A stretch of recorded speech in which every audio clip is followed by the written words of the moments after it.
Salut, c'est Stéphanie du Bazar du Bizarre de Caen. Voilà, malheureusement on ne peut plus vous accueillir en boutique, mais comme on voulait toujours continuer à vous faire des petits conseils sur les sorties littéraires de la semaine, eh bien je vous fais une petite vidéo sur un thème qui m'est assez cher. Vous allez voir lequel tout de suite. La nourriture. Oui, j'adore manger, j'adore préparer à manger pour les gens que j'aime. Et du coup, on a reçu un très très beau livre que je vous présente ici, qui nous a été conseillé par nos collègues de Lille, en fait, voilà, que je vais vous montrer. Voilà, qui s'appelle Le Japon gourmand, qui a été écrit par Laure Quier, et qui en fait vous propose un voyage dans le Japon, en fait, dans l'ensemble du Japon. Et pour vous initier non seulement à la culture japonaise, tout ce qui tourne autour de la nourriture, mais qui vous donne également plein de petites recettes super bonnes. Moi ce week-end j'ai testé les gyoza et c'était à tomber. Je vous recommande particulièrement cette recette, mais vous avez aussi plein d'autres choses, voilà, que vous pourrez découvrir dans ce magnifique ouvrage. Hop, on reste dans la cuisine avec mon bento, je l'emporte partout. Voilà, on a fait un petit rayon qu'on essaie de développer en fait de plus en plus autour de la cuisine, mais que ça soit la cuisine en fait japonaise, mais aussi d'autres univers, puisqu'on va avoir des livres de cuisine, celui de One Piece, celui de Game of Thrones, voilà, tous les gastronogeeks, etc. Parce que cuisiner de façon fun et amusante, c'est toujours plus cool. Voilà. Donc là dans ce livre vous retrouvez tout ce dont vous avez besoin pour préparer des petits bento délicieux. Voilà, je vous montre la couverture. Hop. Et voilà. Mais cette chronique ne serait pas complète sans des mangas. Et du coup je vous ai fait une petite sélection de 3 news de la semaine autour du thème du partage, de la nourriture. Alors on va commencer par The Boys Love. Voilà, je crois que c'est la première fois dans cette chronique où je vous présente du boys love. Pourquoi? Parce que c'est pas un genre qui est forcément un de mes genres favoris. Je m'y suis mis assez tard pour le coup et j'aime vraiment quelques titres par-ci par-là. Et là, en fait, j'ai vraiment eu un double coup de cœur pour donc J'en croque pour toi et pour Every Day is a Good Day chez Akata Large. Je pense que par exemple, donc ils sont tous les deux des one-shots. Every Day is a Good Day est une très très bonne introduction au boys love. C'est très très soft au niveau de la relation des personnages. On va dire, voilà, parce que des fois vous avez du boys love qui sont centrés autour des relations physiques. Et là vous avez vraiment ce qui est mis en avant, c'est plus la relation entre les deux personnages.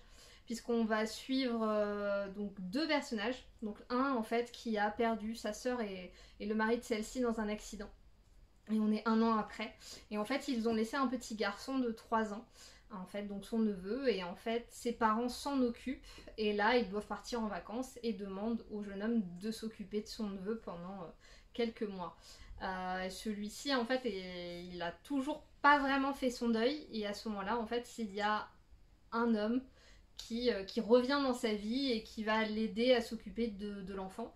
Et la relation entre les 2 hommes qui vivent de 2 façons différentes le deuil et qui pendant quelques mois vont recomposer un peu comme une famille autour du petit garçon qui est traumatisé et qui vont partager des repas et qui vont vraiment avoir une expérience de lien.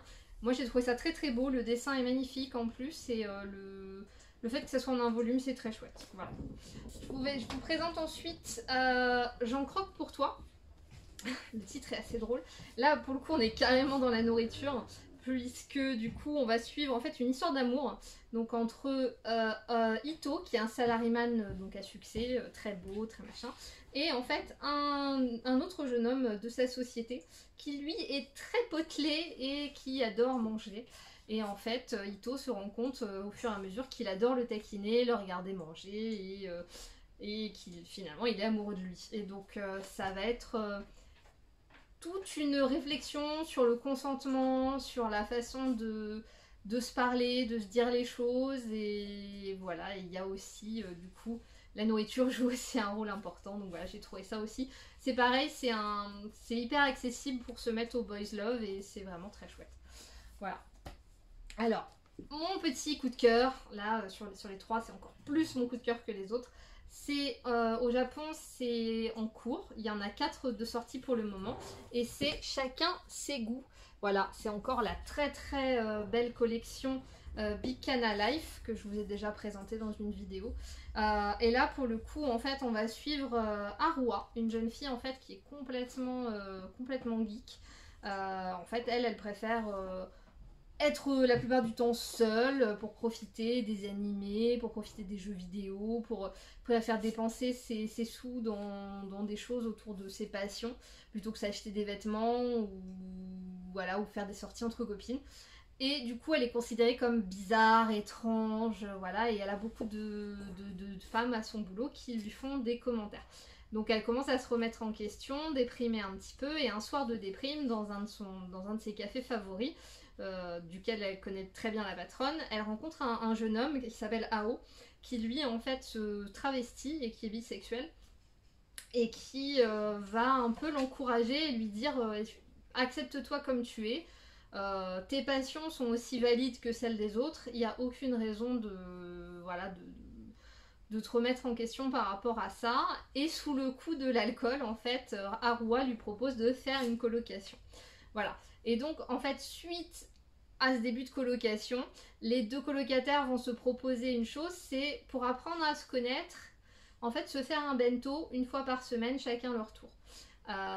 Et au travers de la nourriture, ils vont lier une connexion et vraiment dialoguer, en fait. Et ça parle beaucoup d'acceptation de soi, voilà, de prendre un peu la vie comme elle vient et de pas trop se prendre la tête. J'ai trouvé ça très joli. Et aussi, ce que j'ai adoré, c'est qu'il y a plein de recettes de cuisine, parce qu'en fait, ils vous mettent l'eau à la bouche pendant tout le manga en vous racontant en fait ce que les 2 colocs se préparent. Et en fait, heureusement, vous retrouvez les recettes et donc ça donne trop envie de tester. Voilà, et bien c'est ce que j'avais envie de vous présenter cette semaine. Malheureusement, je peux pas vous dire de venir nous voir en boutique, mais voilà, on est dispo pour le click and collect. Et voilà, à très bientôt, j'espère. Salut!